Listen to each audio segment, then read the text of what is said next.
Izborna krađa na nastupajućim predsjedničkim izborima je već u toku.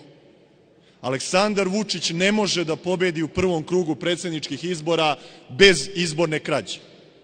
Jedan od elemenata te izborne krađe je ukidanje Narodne skupštine Republike Srbije i njenog redovnog prolećnog zasedanja koje je danas trebalo da počne. Pod broj 1. Nemamo i niko ne zna uvid u birački spisak i koliko mrtvih duša će glasati za Aleksandra Vučića. Pod broj 2. Ako se ponovi uputstvo Republičke izborne komisije o načinu glasanja na Kosovu i Metohiji, niko od predsjedničkih kandidata opozicije neće moći da kontroliše izbore na Kosovu i Metohiji, niti da ima člana biračkog odbora, niti da učestvuje u glasanju, to jest u brojanju glasova.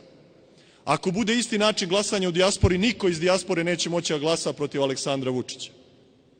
Apsolutno ne postoji nikakav ravnopravan medijski tretman svih predsjedničkih kandidata na velikim medijima. Aleksandar Vučić nije izašao ni na jedan direktan duel već više od 5 godina. Pritisak na birače je ogroman.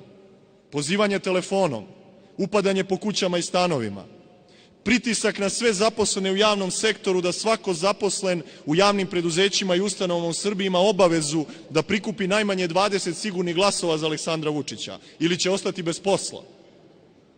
Nadzorni odbor Narodne skupštine za sprovođenje izbora nije formiran od izbora 2000. godine. I danas je predsednik Narodne skupštine Maja Gojković ponovo odbila naš predlog na kolegijumu da se formira nadzorni odbor Narodne skupštine koji bi pratio sprovođenje predsjedničkih izbora.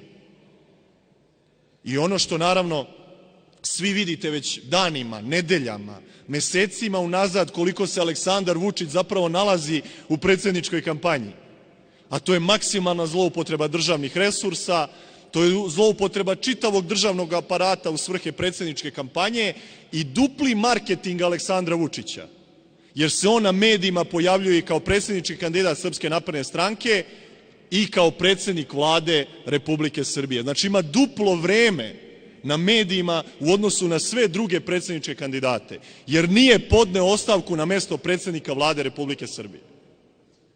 Izborna krađa je, ponavljam, u toku. Aleksandar Vučić ne može da pobedi u prvom krugu predsjedničkih izbora ako ne pokrade glasove.